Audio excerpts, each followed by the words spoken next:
So again, I'll repeat, we'll do robo analyzer.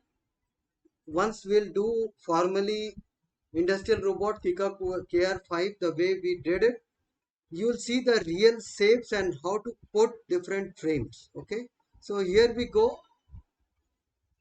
As you have seen, KUKA KR5 ARC robot, it starts with the base frame. That is the first link.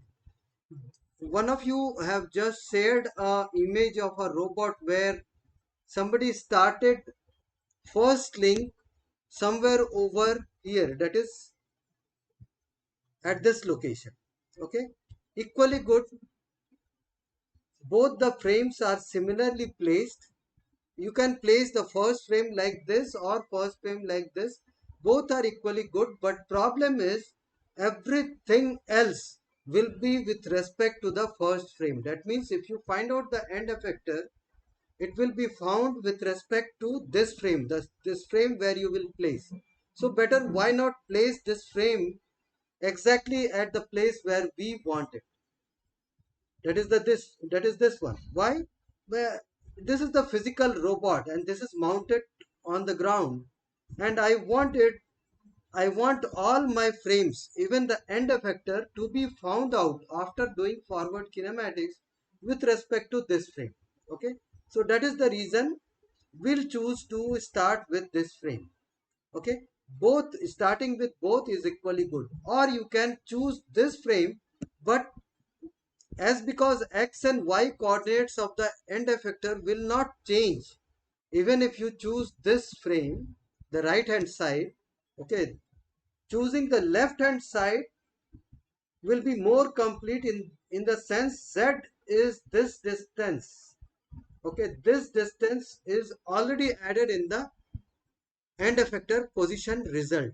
Okay, so if you use the right hand side one, what you will have to do, you will have to add this much of height once you do forward kinematics. Okay, this height you will have to add manually. If you want to do everything in the automated sense, I would suggest you go by the right hand side one. Okay, so now we'll place the frames. Okay, now we'll place the frames. So the placement would affect the end effector position and orientation. Over here it is just a location change, so only position will be changed depending on the frame that we choose. It is preferably will place it on the floor where the robot itself is fixed. Okay, this frame is used to locate the robot among a set of other robots working together. This frame is also used, the left hand side, this frame is also used to locate this robot with respect to other robots in the same floor, on the same floor. So this should be the actual one.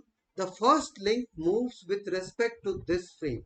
Okay, with respect to this frame. Okay, let us say I have chosen this one. Okay, I have chosen this one. I'll go by this for the reasons that I have mentioned. Okay, so first, both the case z axis was like that. So first link which is added on top of this will rotate like this on top of this, on top of this. Okay, so z0 is placed like this. So this is your z0. Okay, so z0 is placed anywhere on the axis of motion. So it could have been placed like this, but I prefer placing it like this. Okay, both are same. Axis is going to remain the same. Okay, but XY plane they intersect. That actual frame location is somewhere on the ground over here. X0 is placed along positive workspace normally. I want all my forward kinematics results should be positive all the time. It looks good, convenient, easy to remember.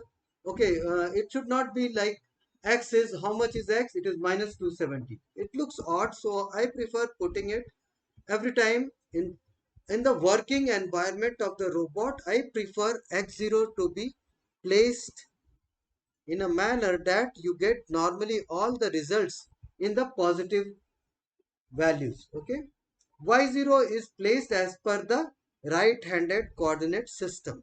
Okay, now that you know you have placed x like this, you have placed x0 like this, so x0 cross y0 should give you z0. As per right-handed coordinate system, x cross y is z.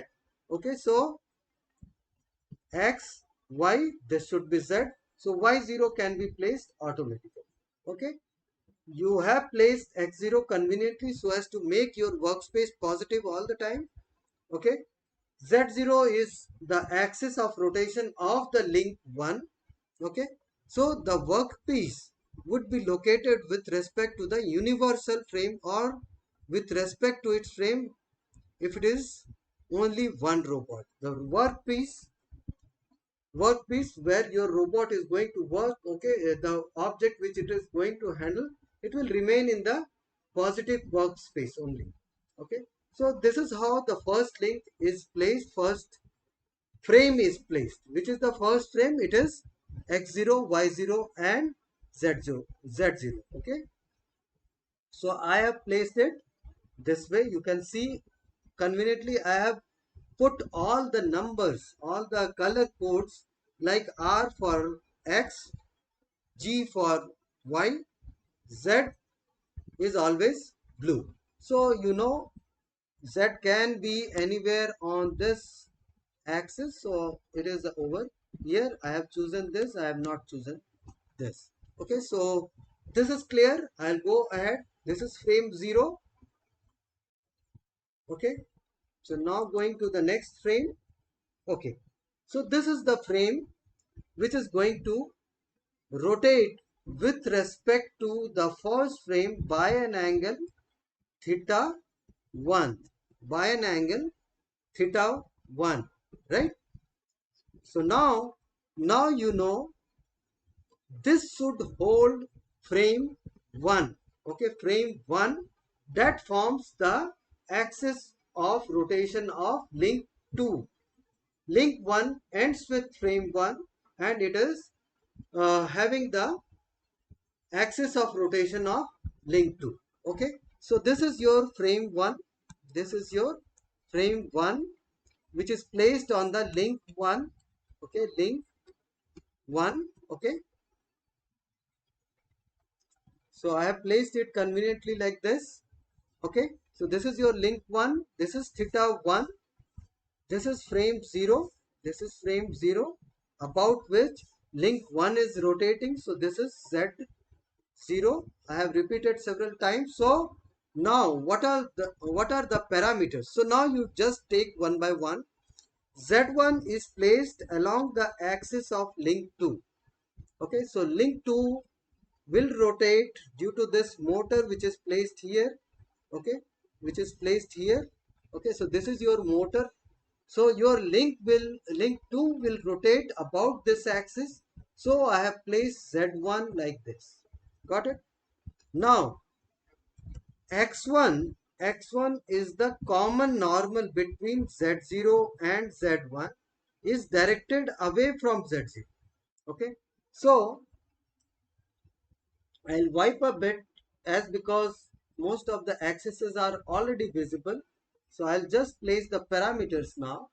Okay, so here I go. So this is your Z0.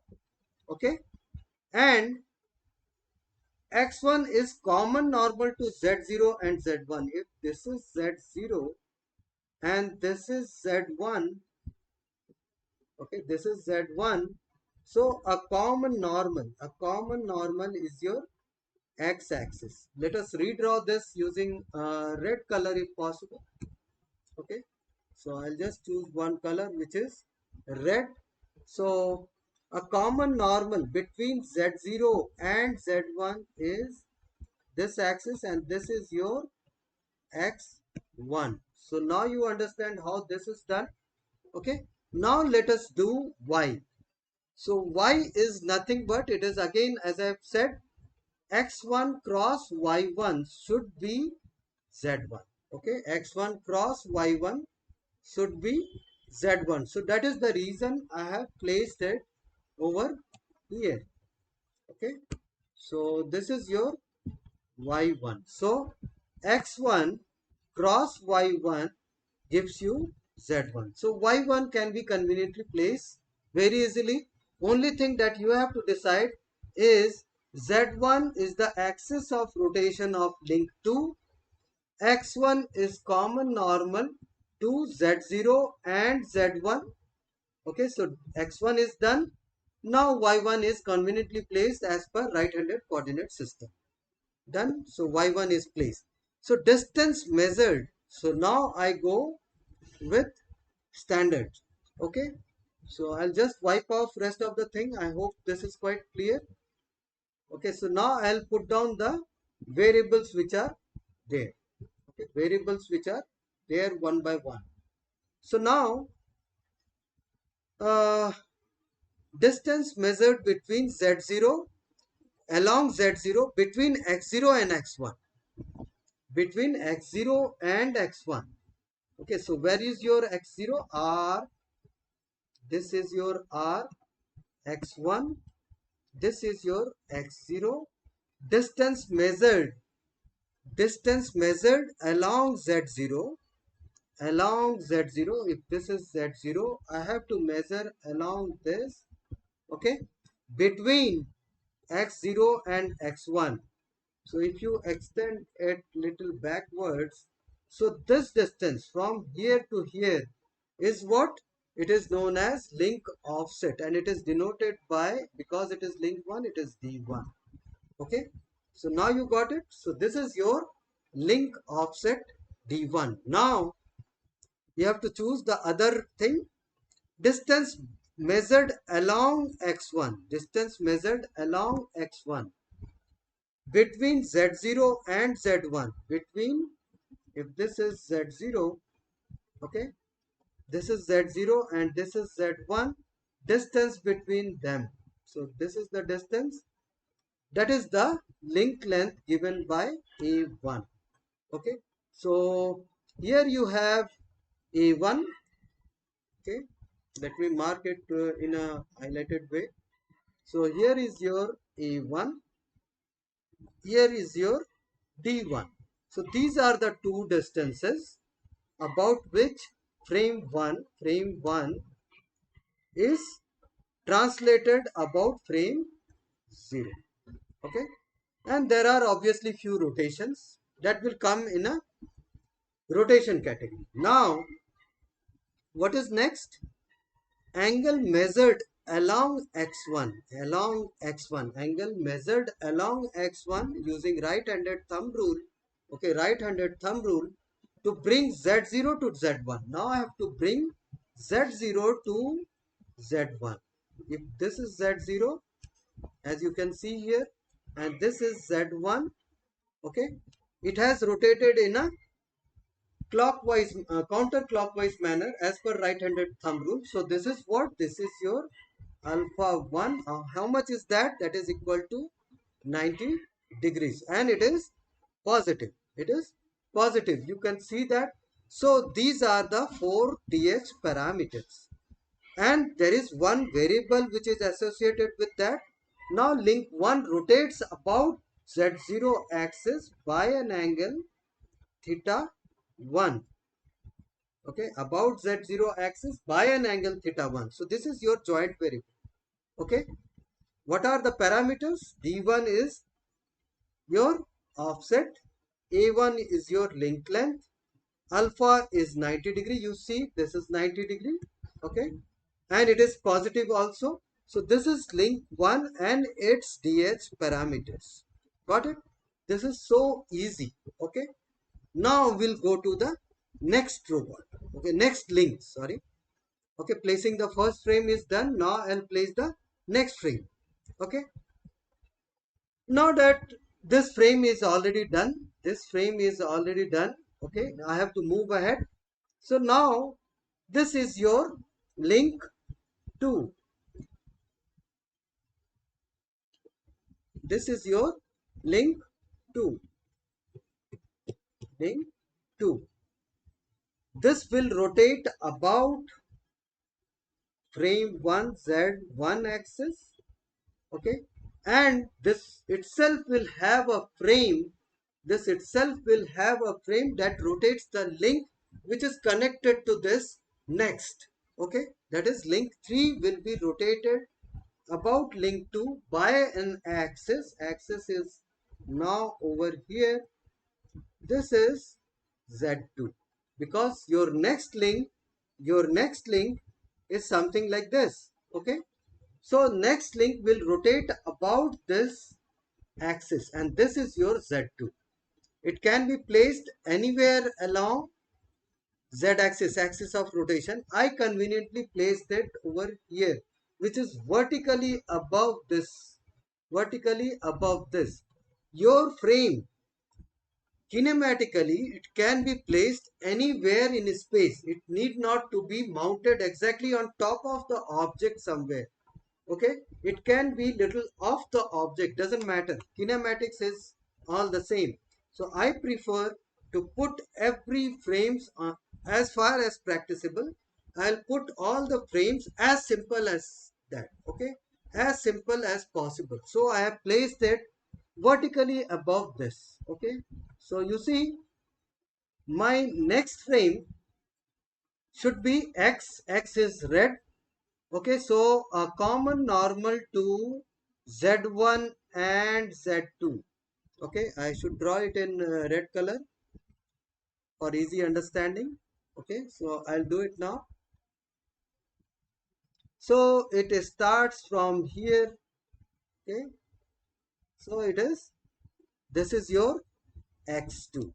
Okay, this is your X2. Intersection of Z2 and X2 is your frame location. And this is the reason. It doesn't matter how far you go from this along Z1 and you come back. Okay, so instead of going in this direction and coming back, I have conveniently placed this frame 1, okay, frame 1 and frame 2 on the same straight line. So I don't have to go this direction and I have to come back. Okay, so that is the reason. You need not to put the frame exactly on the body itself. Okay, so now how to find out y is very simple. You have to just see if it is y should be like this, y2 is like this, so that x2 cross y2 is z2. It is as per right-handed coordinate system. So now I have placed frames done. So z2 is along axis of rotation of link 3. X2 is common normal to Z1 and Z2. Done. Y1 is as per right-handed coordinate system. Done. So frame is placed. This frame is placed. Okay. We already know frame 1. Now the distances. So D2, that is the offset, measured along Z1 between X1 and X2. Okay, between X1 and X2, this is 0 in first case. Okay, in this case there is no distance which is traveled along z-axis. Okay, as you can see, x1 axis, sorry, I'll do it in red. Okay, so this is x1 axis. Okay, x1 and x2, distance between them measured along z1 or z2 along z-axis is 0. Okay, so that is the reason d2 is equal to 0. Done. So d2 is 0. Whereas in this case, if you were to have placed this frame here, there is some distance. Okay, if you extend this, there is some distance in this direction. Okay, so d2 is not equal to 0 in this case. Okay, so there is some distance which is distance traveled along z-axis, and that is the offset. So in this case there will be a positive offset. Okay, but I have not chosen this. I have preferred taking it this way. Why? Because I want, as far as practicable, I want to reduce my variables. If d2 is equal to 0, it becomes 0. It is a value. Whereas in this case d2 is not equal to 0. It will have some value, and okay, it will have a value, a constant value all the time, and that you will have to carry it out. Okay, I want everything to be as less as possible, so d2 is eliminated taking it this way. Okay, so I prefer taking this way, I don't prefer taking it this way. Okay, so anyway, you could do anyway, as you wish. Okay, now theta 2, theta 2 is the joint angle, that is the rotation of link 2, rotation of link 2 with respect to z1. Okay, with respect to z1. So that is the angle, and that is a variable. It is angle measured between x1 and x2. Quite simple. Now what is a2? A2 is measured along x2 between z1 and z2. What is this? This is link length. So where do you see that? It is, let me clear a bit. Okay, so this distance comes exactly over here. Okay. So this is my A2. That is, distance between Z1 and Z2 is A2, and this is known as link length. Okay, so this is your link length. Okay, sorry, this should be A2 over here. Done. So this is your A2, that is link length. Theta 2 is the joint variable, d2 is equal to 0. And how much is alpha? There is no twist. This link is straight. This is not twisted. Okay.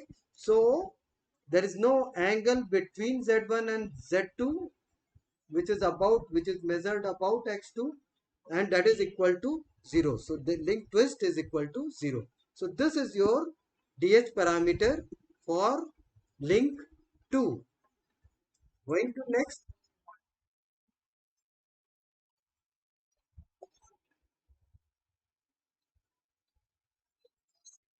No, you see this clearly.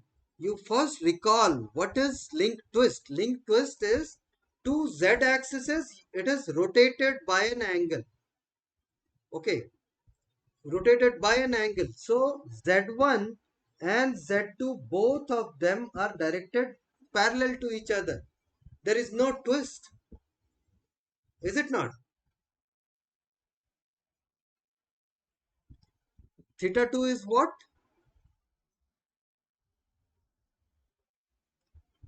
That is the initial angle, you can take it. That is the initial angle, definitely it is 90 degree, quite true. That is the initial angle, but it is variable, so I kept it as theta 2 only. Yes, it is 90 degree, quite true. It is 90 degree because it is measured like this, no? X1 and X2. Okay, angle between X1 and X2 measured about Z1. Quite true. Right, so it is 90 degree. Very good. It's a nice thing that you have pointed out. It is 90 degree, and that is the initial angle. That is the robot home position when it is starting. That angle, it is by default it is having, as because x1 x2 is not parallel, so that angle is always there. Okay, very good, nice pointing out. Okay, so simply,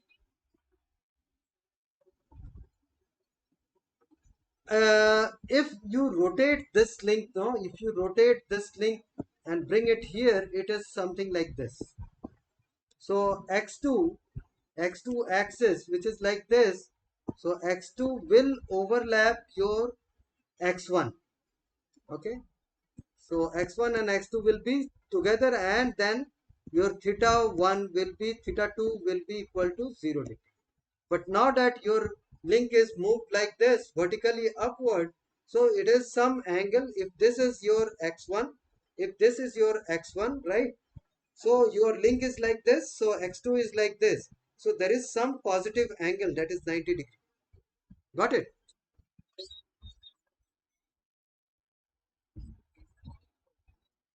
Yes, you can take it. You can have home position like that. It doesn't matter. That is anyway is a variable that is going to change with time.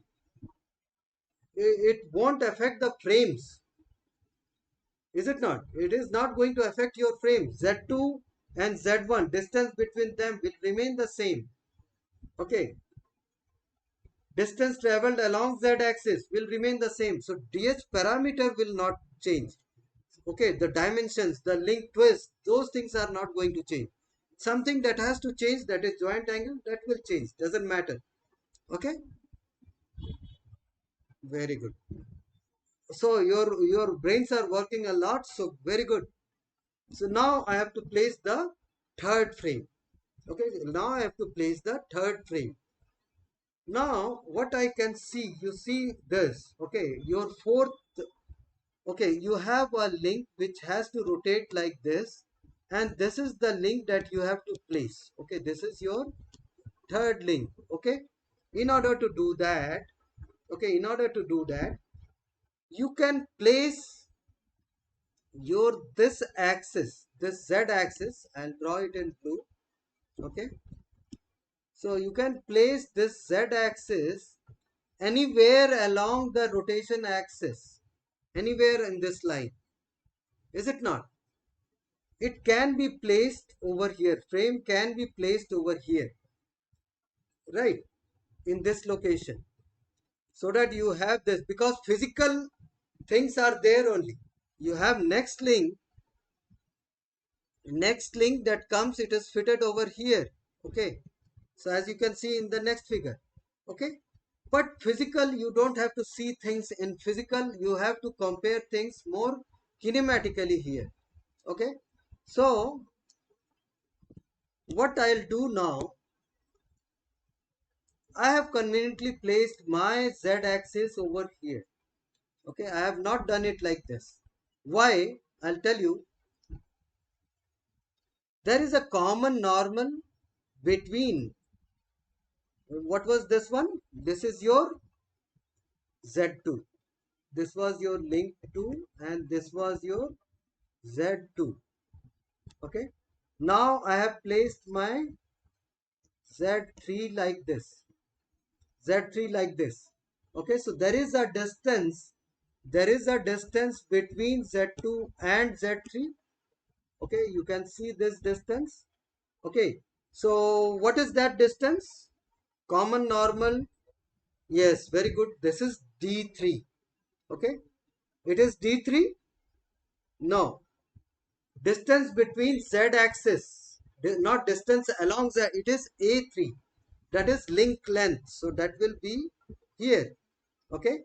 Now, this whole of this structure, that is link 3 rotates about Z2, rotates about Z2 by an angle theta 3. So you have theta 3 here. That is the variable again. Okay, that is variable. Okay. Now you have to draw x. How will you go for x? Okay. You have to draw a common normal between Z2 and Z3. So it goes like this. So this is your x3. So that is the reason x cannot be here. X has to be here. Got it? Why this frame is shifted to this location? Why it is not here? Why this is wrong and this is correct? Because you have, when you drawn Z3 axis and Z2 axis, when you started drawing x axis, which has to be a common normal between Z2 and Z3, okay, so it automatically shifts to this location. Now it is, I hope it is quite clear. Okay, and wipe everything for more clarity now. Okay, we'll do it once again. Okay, we'll do it once again, just to follow me properly. So if your Z2 axis is like this, Z3 axis, which is the rotation axis for the next coming link, okay, Z3 axis is like this.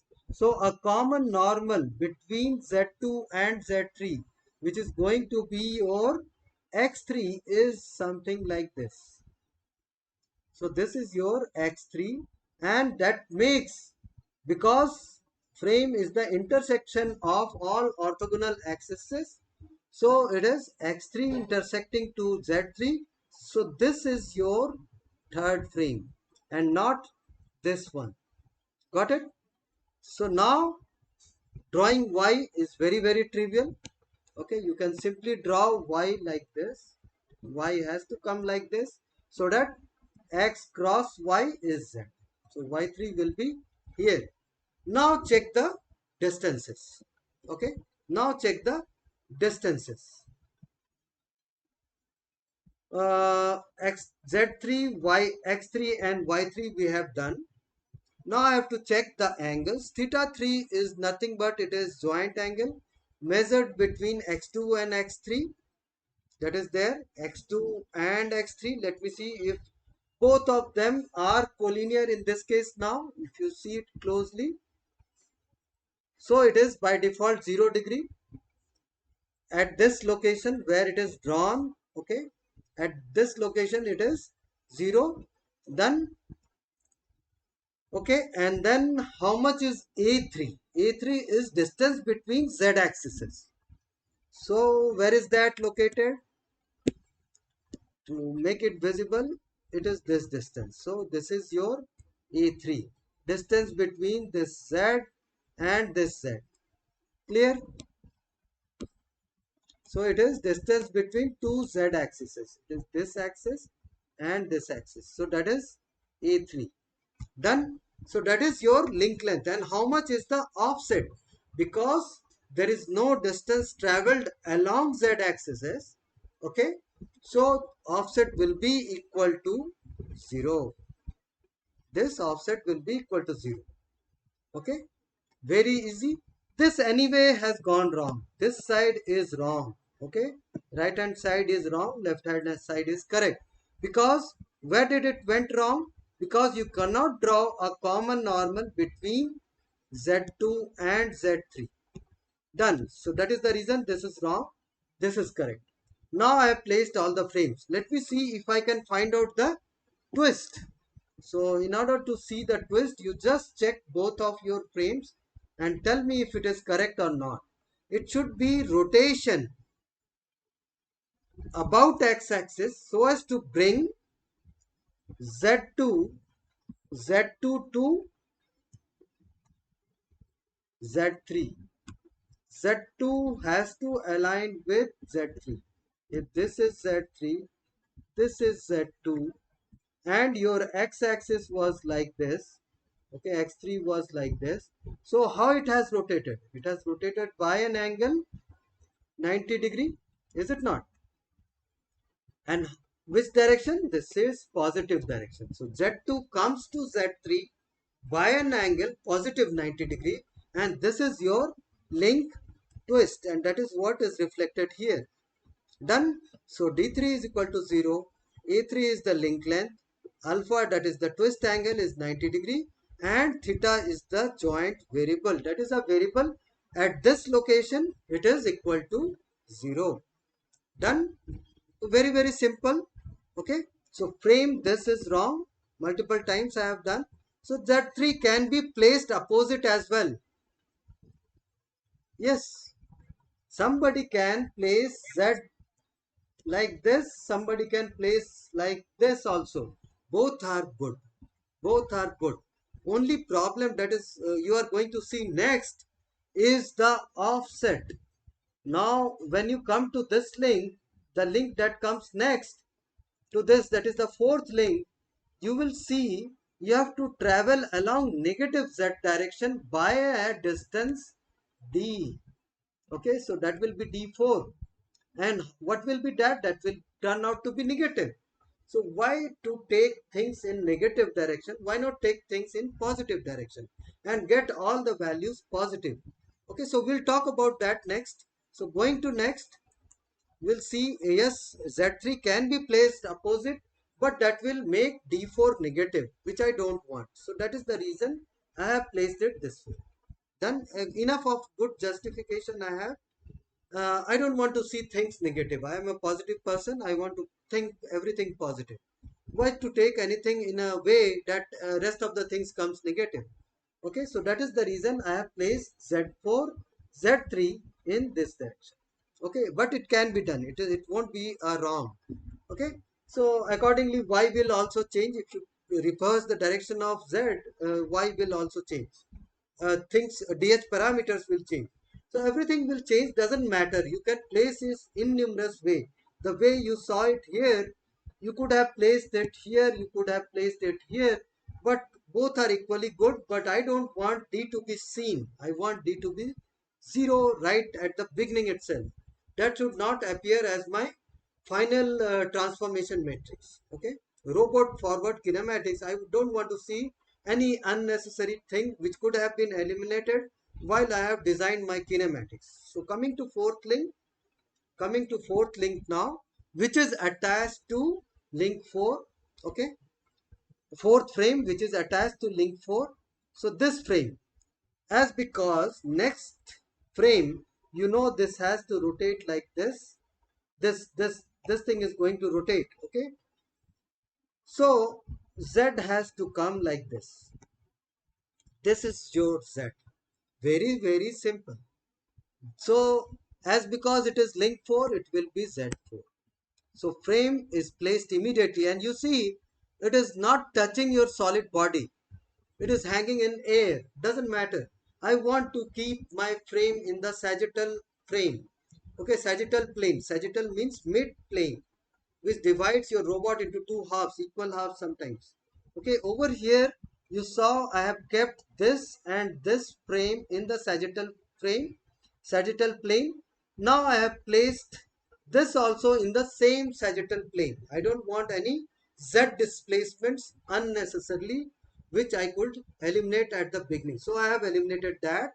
Okay, and I have placed conveniently Z axis here, and again a common normal. Now I'll remove a bit, few things I'll remove so that I can draw properly. Okay, now coming to this, so a common normal between this Z4 and Z3 which is coming, Z3, a common normal between them will be what? That will be x-axis. So that is your x-axis, a common normal. So if this is Z4, this is Z3. Okay, so you had Z4 like this, you had Z3 which was coming like this. So I have my x4, x4 will come like this. Done. So that is the reason this is your x4. Clear? Now that you have x4 and z4, rest things are very, very simple. So I can quickly place my y-axis like this. So this is my x4. So x4 cross y4 gives me z4. Done. So this frame is placed. So you know very easily, z4 is the axis of rotation of fifth link. Common normal to z3 and z4 is x4. Drawn. Again, x4 could have been drawn in this direction also. Okay, but I want to be positive again. I have placed z vertically directed upwards. I haven't kept it downwards. As far as practicable, I'll keep doing that. Okay, no specific.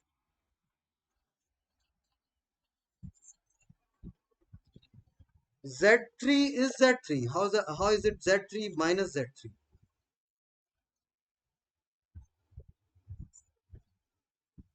What do you mean by Z3 which is negative? Z3 is an axis which is common normal to Z2. Okay, Z3, it is the axis of rotation of this. It is an axis of rotation of fourth link. Fourth link, it rotates about Z3. Okay, so if it rotates like this, I'll take it positive. If it is that way, rotating in the same direction will make the angle negative, but it won't affect anything else. Okay.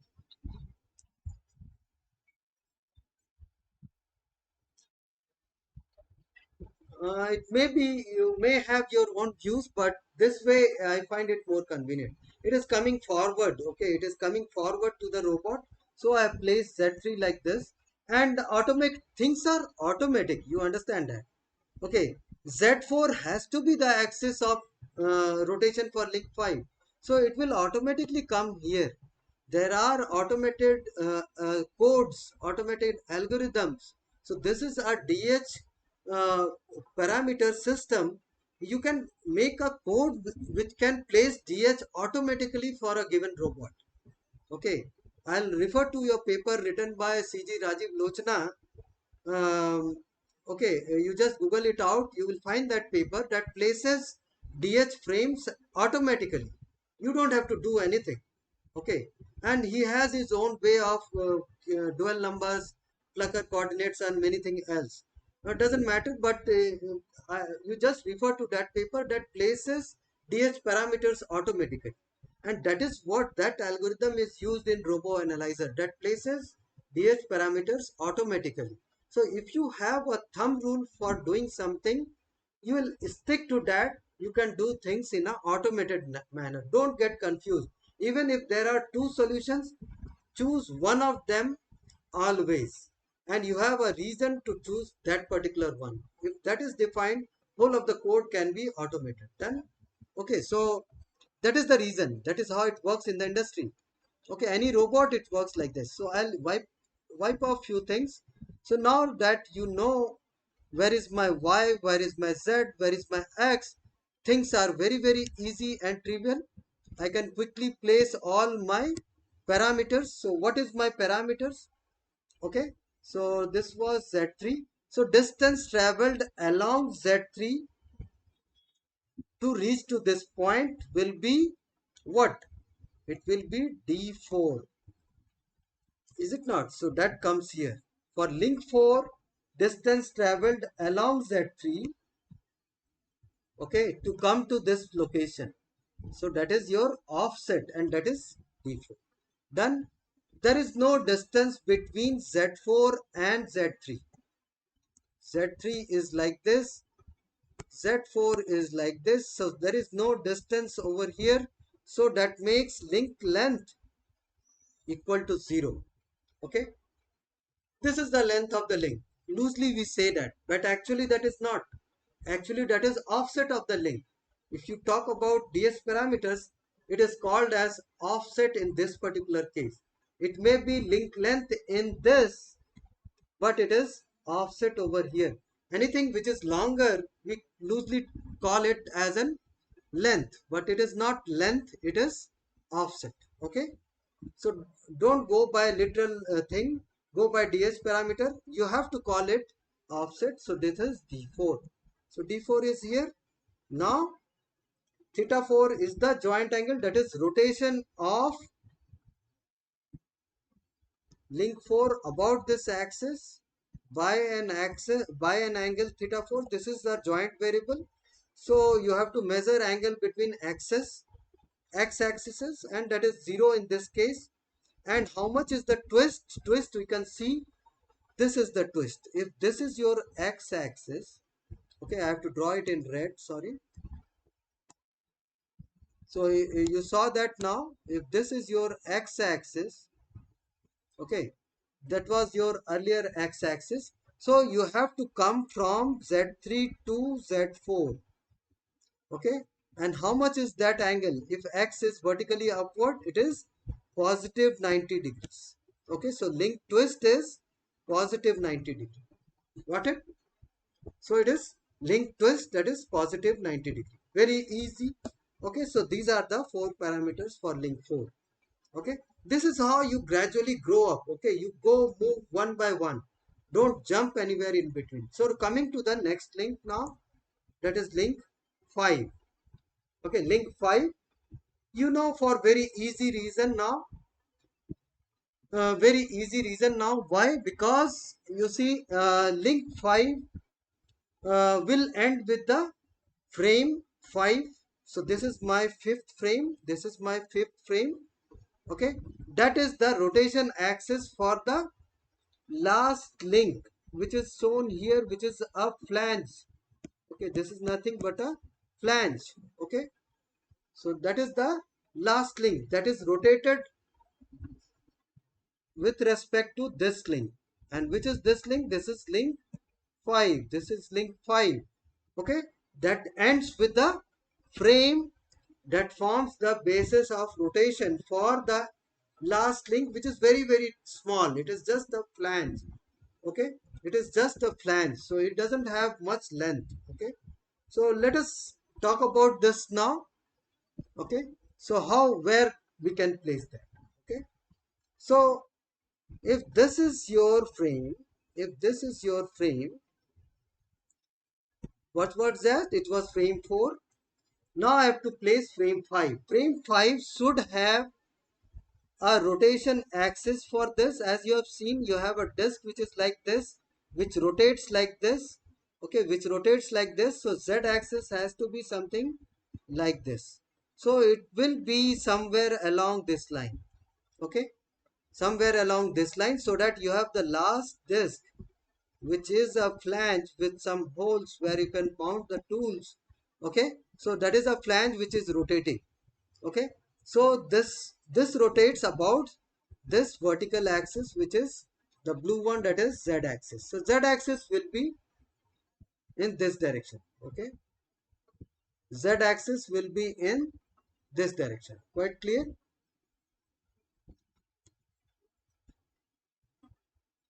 Okay, z axis will be in this direction. Okay, so this should be your z axis. But now if you take common normal between z, this z, okay, and z5 and z5, z4 that you have placed just now in earlier to this, so if you take a common normal, it will give you x axis over here. Okay, x axis over here. Okay, so you will have an one frame placed over the other one. It is just rotated. You know, it has to be a spherical joint. Okay, so that is the reason this is the spherical wrist. Okay, so you have a frame, you have just drawn a vertical z axis z5. Okay, now you have taken common normal to z4 and z5, and what did you get? You get immediately x-axis. So if I wipe it off, I'll draw my x-axis little larger so that it becomes very prominent and visible. So this is your x5. That is my fifth frame, which is placed at the end of link 5. Link 5 will have some peculiar characteristics now, because there is no offset. Both the z's were intersecting, because both the x is also intersecting. You see, x4, x5 both are intersecting, both the z is also intersecting. Now if you see this z5 and z4, they are also intersecting. So in this case what will happen? You will have 0 offset and 0 link length. Only thing that you see is some twist. Twist is what? It is rotated about x-axis. Z4 comes to Z5 by how much angle? Z4. Let me draw it more clearly somewhere else. Okay, Z4, you see it is like this, Z4. Okay, this is your Z4. Z5 is something like this, Z5. Okay, and how is your X5? X-axis. X-axis is something like this. Okay, so you see your X5 is like this. So in this case, what is this angle? This is 90 degrees. That is the twist angle. Okay, that is the twist angle.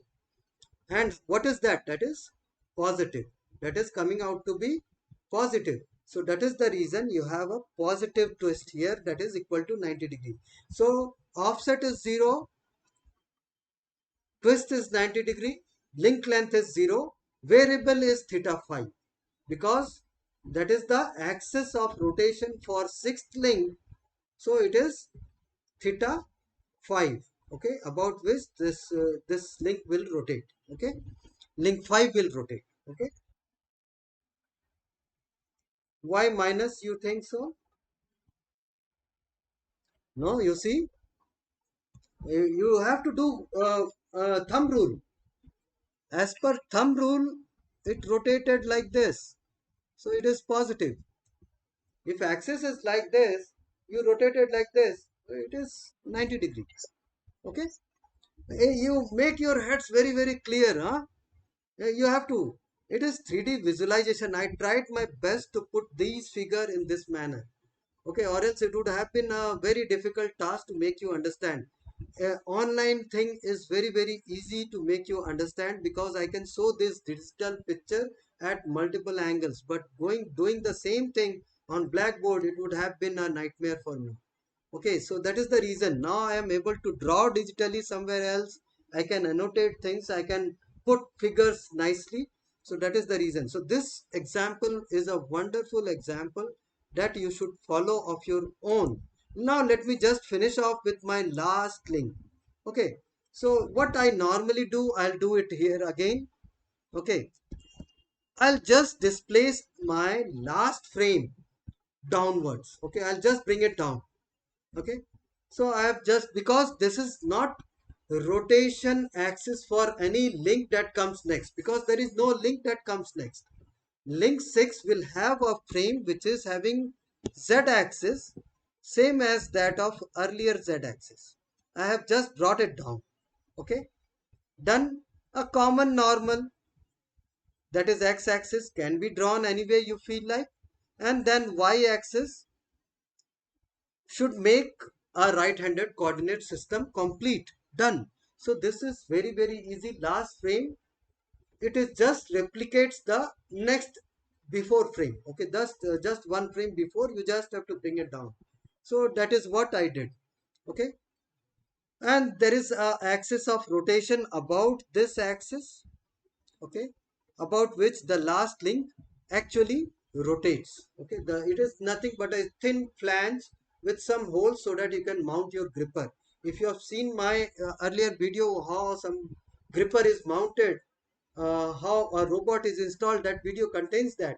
So you see it is a very thin flange in a physical robot. Okay, so you are complete now with all these frames. In this case, now you just see there is just one variable that will appear. You have placed all the frames. There is no distance between z axis, so link length will appear 0. There is axis of rotation theta 6. There is no twist because z axes are parallel to each other, z5 and z6, they are parallel, so twist is 0. But there is some distance from here to here, and what is that? It is the distance traveled in the direction of z axis, so it is offset. So this is your d6, this is your d6 that comes here.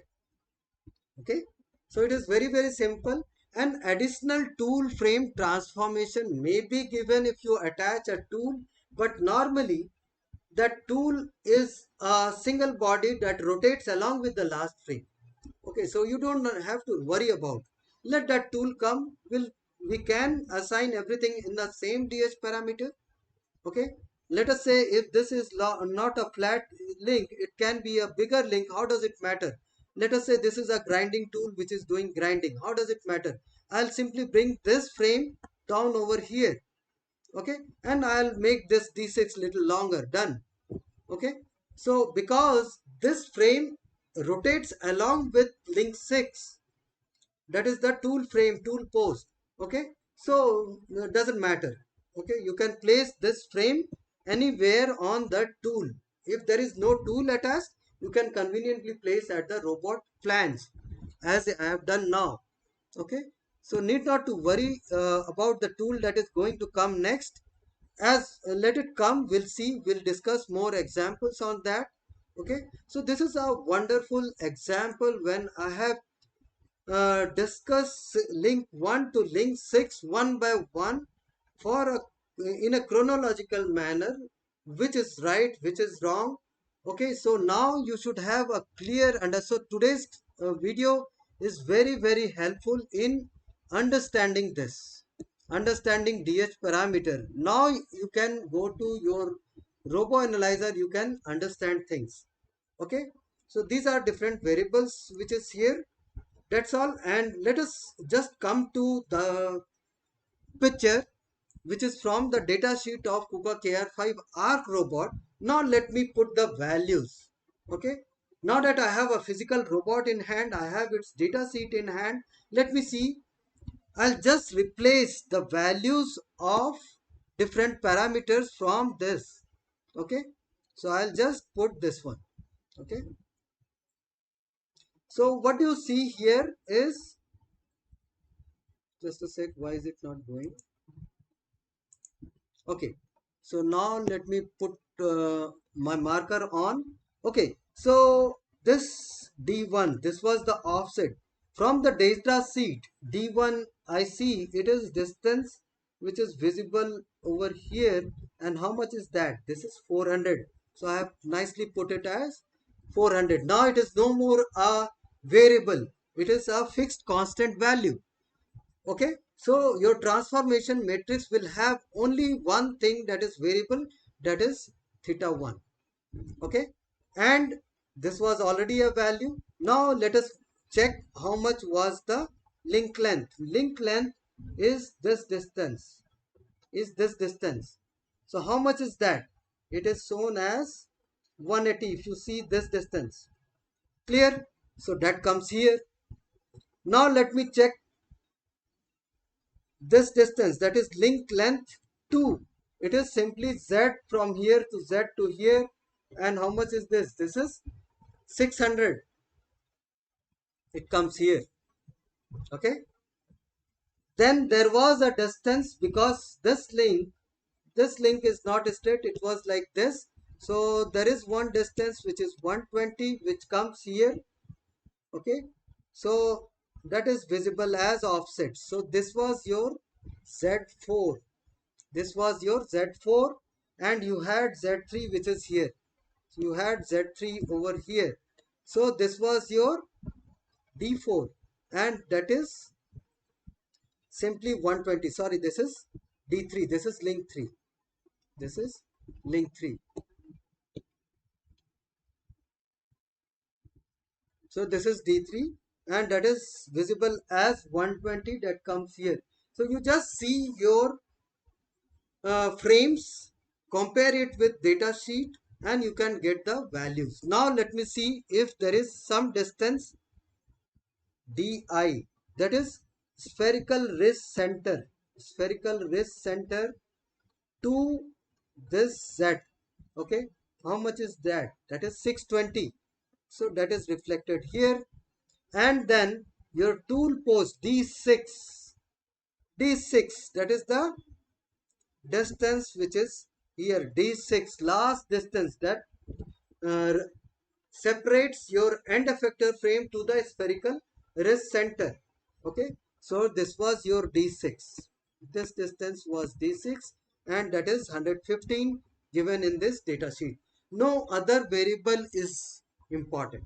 Okay, so what is the maximum reach of this robot? That could be a case when this link, you see this is your home position, when you have this angle as 90°.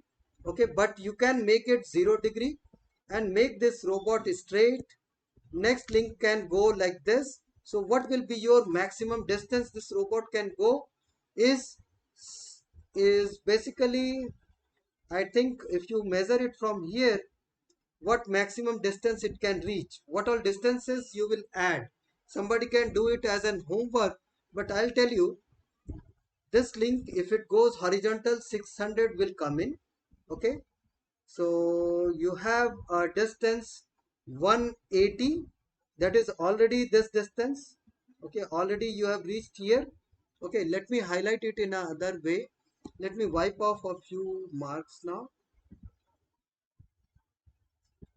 Okay, I am just checking what is the reach of my robot and compare it with my data sheet. If my data sheet says if it is some value, let me see whether it comes directly. So this 180 distance is already there.